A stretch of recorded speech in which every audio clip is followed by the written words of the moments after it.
बच्चों, आपका स्वागत है संकल्प एकेडमी बाय अभिषेक में। बच्चों, आज हमारा महाराष्ट्र स्टेट बोर्ड का न्यू सिलेबस का, वो भी क्लास 6 का हिस्ट्री का लेसन नंबर 5 का लेक्चर 4 है। अगर आपने इसके पहले का लेक्चर और इंग्लिश का लेक्चर नहीं देखा है तो आपको मेरे प्लेलिस्ट में मिल जाएगा, डिस्क्रिप्शन में मिल जाएगा, आप वहाँ से जाके देख सकते हो। तो चलो बच्चों, शुरू करते हैं। तो बच्चों, आज हम लोग पढ़ेंगे बुद्धिज़्म के बारे में, यानी कि बौद्ध धर्म। Buddhism spread in India and in many countries outside India. बौद्ध धर्म यानी कि बुद्धिज़्म पूरे भारत में, इन इंडिया और भारत के बाहर कई देशों में, यानी कि in many countries outside India बहुत तेज़ी से फैला। एग्जाम्पल में समझे बच्चों, जैसे आज हमारे भारत के अलावा श्रीलंका, जापान, चीन, थाईलैंड जैसे देशों में भी लोग बौद्ध धर्म को बड़े प्यार और आदर से मानते हैं। Gautam Buddha was the founder of Buddhism. Gautam Buddha यानी कि गौतम बुद्धा बौद्ध धर्म के संस्थापक यानी इसकी शुरुआत करने वाले फाउंडर थे। Gautam Buddha 563 BCE to 483 BCE, यानी कि बच्चों गौतम बुद्ध जी का समय काल 563 BCE से 483 BCE तक का था। Gautam Buddha was born at Lumbini in Nepal. Gautam Buddha ji का जन्म बॉर्न नेपाल के लुम्बिनी नामक सुंदर स्थान पर हुआ था। His father name was Suddhodana and mother name was Maya Devi. उनके पिता का नाम सुद्धोधना यानी कि सुद्धोधन और माता का नाम माया देवी था। His birth name was Siddhartha. बचपन में उनका असली नाम सिद्धार्थ था। He had attain knowledge of human life in its entirety. उन्होंने इंसान के जीवन का पूरा और सच्चा ज्ञान, knowledge of human life its entirety, प्राप्त कर लिया था। That's is why he came to be known as a Buddha. इसलिए उन्हें बुद्ध यानी कि आप कहे बच्चों बोध यानी प्रबुद्ध, या तो बच्चों आप कहे जिसे पूरा सच्चा ज्ञान मिल गया हो के नाम से जाना जाने लगा। He wanted to know why there is sorrow and suffering in human life. वे ये जानना चाहते थे कि इंसान की ज़िंदगी में इतना दुख, सौरों और कष्ट, तकलीफ़ें, सफ़रिंग क्यों है। एग्जाम्पल में देखे बच्चों, सोचो बच्चों, जब उन्होंने दुनिया में बूढ़े, बीमार और दुखी लोगों को देखा तो उनका दिल भर आया और वे सोचने लगे कि इंसानों का ये दुख कैसे दूर हो सकता है। He left his home and all comforts in pursuit of the answer to this question.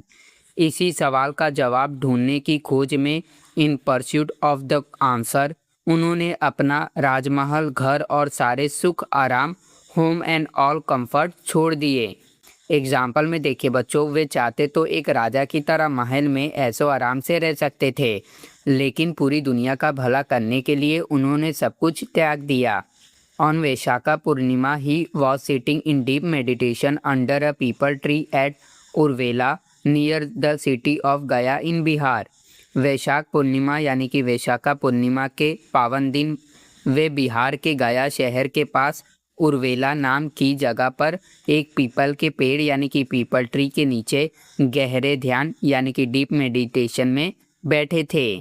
That is when he attained Bodhi enlightenment और द हाईएस्ट नॉलेज। उसी समय उन्हें बोधि यानी सर्वोच्च और परम ज्ञान, एनलाइटमेंट या तो आप कहे हाईएस्ट नॉलेज की प्राप्ति हुई। The tree is now known as the Bodhi tree, Bodhi vriksha, and the place Uruvela is known as a Bodh Gaya. उस पीपल के पेड़ को आज बोधि ट्री, बोध वृक्ष और उस उर्वेला जगह को आज बोध गया के नाम से जाना जाता है। एग्जाम्पल में देखिए बच्चों, आज भी दुनिया भर से लाखों लोग बिहार के बोध गया में उस पवित्र बोध वृक्ष के दर्शन करने जाते हैं। He delivered his first sermon at Sarnath near Varanasi. उन्होंने अपना सबसे पहला उपदेश, फर्स्ट सर्मन, वाराणसी के पास सारनाथ में दिया था। His teaching in the first sermon and term Dhamma. उनके इस पहले उपदेश की शिक्षाओं को धम्म या तो आप कहे धर्म कहा गया है। He set in motion the wheel of Dhamma in the sermon. उन्होंने इस पहले उपदेश से धर्म या तो आप कहे धम्म के चक्र को घुमाकर इसकी शुरुआत की। Set in motion the wheel of Dhamma. Therefore, this event is called Dhammacakka Pavatana in Pali and Dhamma and Dhammachakra Pravartana in Sanskrit. इसलिए इस ऐतिहासिक घटना को पाली भाषा में, हिंदी में बोले तो धम्मचक्र पतन और धम्मचक्र प्रवर्तना कहते हैं, और संस्कृत में धर्मचक्र परिवर्तन यानी कि धर्मचक्र प्रवर्तना कहा जाता है। धर्मचक्र का मतलब है सच्चाई और अच्छाई के पहियों को आगे बढ़ाना ताकि पूरी दुनिया में ज्ञान फैल सके। Later he travel on foot charika for nearly 45 year to preach Dhamma. इसके बाद उन्होंने लगभग 45 साल 45 ईयर तक पैदल चलकर ट्रेवल ऑन फुट यानी कि बच्चों चरिका लोगों को धम्म का उपदेश प्रीच धम्म दिया। एग्जाम्पल में देखे बच्चों, सोचो बच्चों उस समय कोई गाड़ी या ट्रेन नहीं थी, वे गांव-गांव पैदल चलकर 45 सालों तक लोगों के दुख दूर करने का ज्ञान बांटते रहे। He preach in the people language Pali. उन्होंने आम जनता की अपनी सरल भाषा पाली भाषा में उपदेश दिए। एग्जाम्पल में देखे बच्चों, ताकि हर आम आदमी, किसान और छोटा बच्चा भी उनकी बातों को बहुत आसानी से समझ सके। In Buddhism the concept of taking refuge in Buddha Dhamma and Sangha is important. बौद्ध धर्म में बुद्ध धम्म और संघ यानी कि संघ की शरण में जाना, टेकिंग रिफ्यूज, बहुत महत्वपूर्ण सिद्धांत है। It is known as Trisharan. इसे त्रिशरण यानी कि 3 शरण के नाम से जाना जाता है। The essence of Dhamma he expounded is as follow. उन्होंने जिस धम्म की व्याख्या की एक्सपाउंडेड, उसका असली सार इस प्रकार है। आर्य सत्य या तो जीवन के 4 सबसे महान और पक्के नियम। There are 4 truth at the root of all human affairs. इंसान के पूरे जीवन और सभी कामकाज की जड़ में, at the root of all human affairs, 4 बड़े सत्य 4 ट्रूथ मौजूद है। They are called noble truth और आर्य सत्यास। इन्हें नोबल ट्रूथ, महान सत्य या आर्य सत्यास यानी कि आर्य सत्य कहा जाता है। एग्जाम्पल में देखे बच्चों, जैसे मैथ के 4 basic rules plus minus multiplication divide होते हैं जिन पर पूरा मैथ टिका होता है, वैसे ही महात्मा बुद्ध ने इंसानी जिंदगी को समझने के लिए ये 4 सबसे बड़े सच बताए हैं। पहला है बच्चों दुख यानी कि suffering. There is a suffering in human life. तो बच्चों दुख यानी कि सफरिंग, इंसान के जीवन में दुख और परेशानियां यानी कि सफरिंग इन ह्यूमन लाइफ होती है। एग्जाम्पल में देखे बच्चों, जैसे कभी हमें चोट लग जाती है, हम बीमार पड़ जाते हैं या हमारा कोई खिलौना टूट जाता है तो हमें दुख होता है ना। बुद्ध ने कहा कि हर इंसान के जीवन में कभी ना कभी दुख जरूर आता है, चाहे वो किसी भी प्रकार का हो। ठीक है बच्चों। सेकेंड है बच्चों द कॉज ऑफ दुख। There is a cause of suffering. The cause of दुख यानी कि दुख का कारण। हर दुख के पीछे कोई ना कोई वजह या कारण, कॉज ऑफ सफरिंग, जरूर होता है। एग्जाम्पल में देखे बच्चों, जैसे बिना आग के धुआं नहीं निकलता, वैसे ही बिना किसी वजह के कोई दुखी नहीं होता। हमारा लालच, गुस्सा और बहुत ज़्यादा इच्छाएं ही हमारे दुख की असली वजह बनती है। तीसरा है बच्चों दुख निवारण यानी कि दुख को खत्म करना और खुश रहना पूरी तरह संभव है। It is possible to end suffering. Example में देखे बच्चों, जैसे सही दवाई लेने से बुखार ठीक हो जाता है, वैसे ही सही समझ और अच्छी सोच से हम अपनी सारी परेशानियों और दुख को दूर कर सकते हैं। चौथा है बच्चों प्रतिपद। Pratipad means the way, this way lead to the end of suffering. तो बच्चों चौथा है प्रतिपद का मतलब होता है रास्ता या मार्ग। द वे, ये वो रास्ता है जो दुख को पूरी तरह खत्म करने की ओर ले जाता है। Lead to the end of suffering. This is the way of good conduct. It is known as the Ashtangik Marg और 8 फोल्ड पाथ। ये अच्छे आचरण और सही व्यवहार का रास्ता वे ऑफ गुड कंडक्ट है। इसे अष्टांगिक मार्ग या 8 फोल्ड पाथ, 8 अच्छी आदतों का रास्ता कहा जाता है।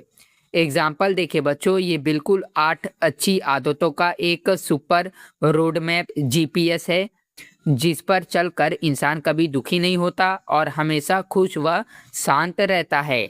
तो बच्चों अभी हम लोग पंचशील के बारे में पढ़ेंगे। Gautam Buddha asked people to follow 5 rules. The rules are called Panchsheel.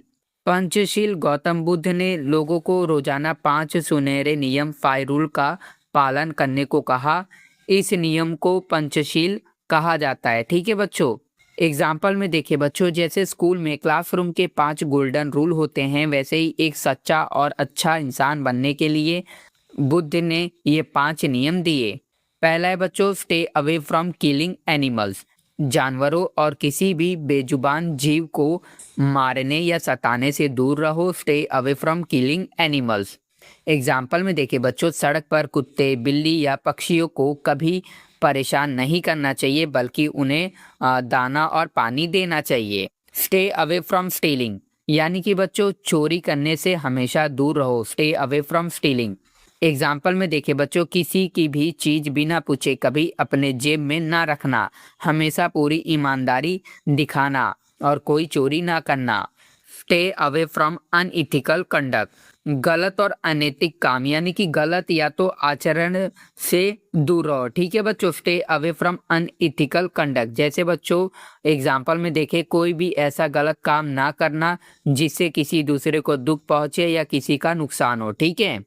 चौथा है बच्चों, stay away from telling lies, यानी कि बच्चों झूठ बोलने से हमेशा दूर रहो। Stay away from telling lies. Example में देखे बच्चों, चाहे कोई गलती भी हो जाए, हमेशा सच बोलना चाहिए, क्योंकि सच बोलने से मन हमेशा हल्का और निडर रहता है।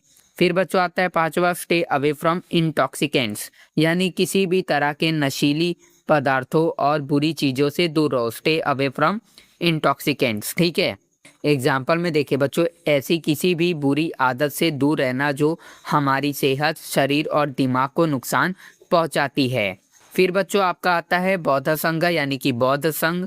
बौद्ध संघ ही क्रिएट अ संघ ऑफ भिक्षु to preach his religion.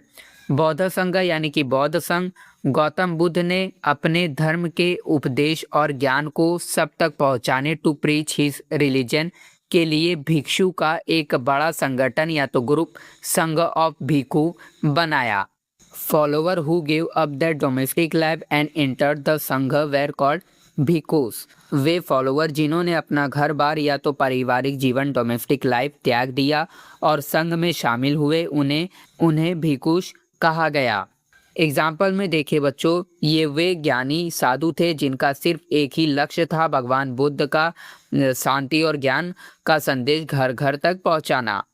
They too travel on foot like the Buddha to preach Dhamma to the people। वे भी भगवान बुद्ध की तरह ही पैदल चलकर ट्रैवल ऑन फुट गांव-गांव जाते थे और आम लोगों को धम्म यानी कि सच्चाई और अच्छाई का उपदेश देते थे। There was a separate संघ of women, they are called भिक्षुनीज। महिलाओं के लिए भी एक अलग संघ, सेपरेट संघ ऑफ वीमेन बनाया गया था। संघ की इन महिलाओं को भिक्षुनीश, भिक्षुनी कहा जाता है। एग्जाम्पल में देखिए बच्चों, सोचो बच्चों, बुद्ध ने महिलाओं को भी बराबरी का दर्जा दिया और ज्ञान प्रचार के लिए उनका भी अलग संघ बनाया। People of all varnas and castes could embrace Buddhism. सभी वर्णों और जातियों के लोग, people of all varnas and castes, बिना किसी भेदभाव के बौद्ध धर्म को अपना यानी कि एब्रेस बुद्धिज्म सकते थे। एग्जाम्पल में देखिए बच्चों, यहाँ कोई ऊंच नीच, अमीर गरीब या जात पात का फर्क नहीं था। बौद्ध संघ के दरवाजे हर एक इंसान के लिए हमेशा खुले थे। तो बच्चों ये लेक्चर हमारा यहीं पे ख़त्म होता हुआ। उम्मीद करता हूँ बच्चों आपको मेरा वीडियो पसंद आया हो तो लाइक और सब्सक्राइब भी ज़रूर करना। अब हम मिलेंगे अपने नेक्स्ट वीडियो में।